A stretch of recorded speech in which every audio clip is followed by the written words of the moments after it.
"Buy me, cowboy. I will make sure you are satisfied," she said, loud enough for the whole dusty market to hear. And everyone froze, including me. I was standing there with a knot in my stomach, realizing that if I walked away, something terrible might happen, and if I stepped forward, my life would change forever. Was I wrong for stepping in when I didn't understand the whole story? Or would you have done the same thing in my place? That sentence echoed in my head, because it sounded like a dare, a challenge, and a plea all wrapped into one. And it came from a woman who looked anything but weak. I'm still not sure if I saved her or if she saved me. I need to rewind to explain how I even ended up there. I was a broke ranch hand, drifting from job to job in the Southwest.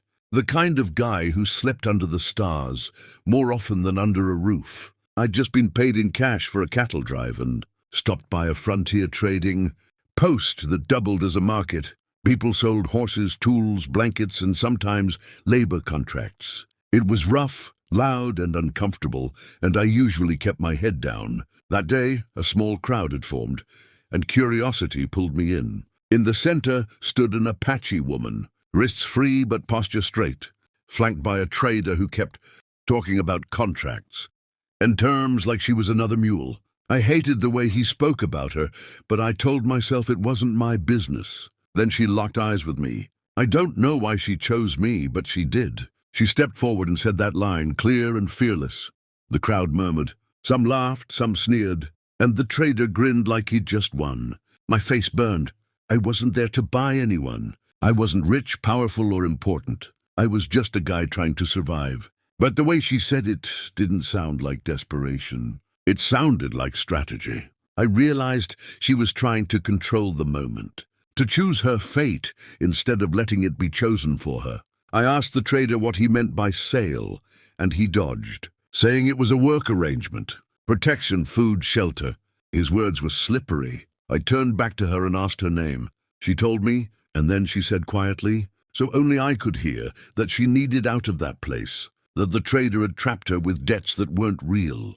She said she could work, ride, track, hunt, and that she wanted a fair agreement, not ownership. In that moment, my anger boiled over. I didn't see an object. I saw a person being cornered. I told the trader I'd pay the fee to break the contract, but only if the agreement was written, with witnesses, and made it clear she was free to leave whenever she wanted. The crowd got restless. The trader tried to intimidate me, said I'd regret it, said I didn't know what I was buying. I said I wasn't buying anything. I was offering a job and safe passage. The woman nodded once, steady and calm. My hands shook as I counted out nearly all the money I had.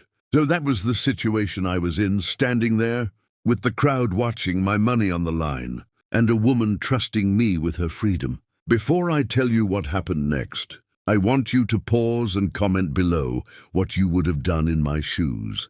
Would you have walked away or stepped in without knowing the consequences? The trader spat in the dirt but took the money. We left together, the noise of the market fading behind us. The first night on the trail, we barely spoke. I worried she'd think I expected something in return, and I hated that thought. Finally, she broke the silence and said she chose me because I looked at her like a human being, not a prize.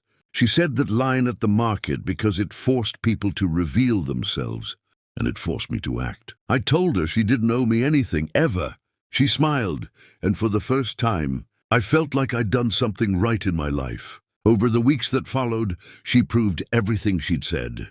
She worked harder than anyone I'd ever met, taught me skills I didn't know I needed, and challenged me when I was wrong. The satisfaction she'd promised wasn't anything dirty or transactional. It was trust, partnership, and survival. When we reached a place where she could join her people safely, she stopped, looked at me, and said I'd kept my word. She left on her own terms, free. The aftermath surprised me. Word spread about what happened, and that trader lost business fast. People started questioning his contracts.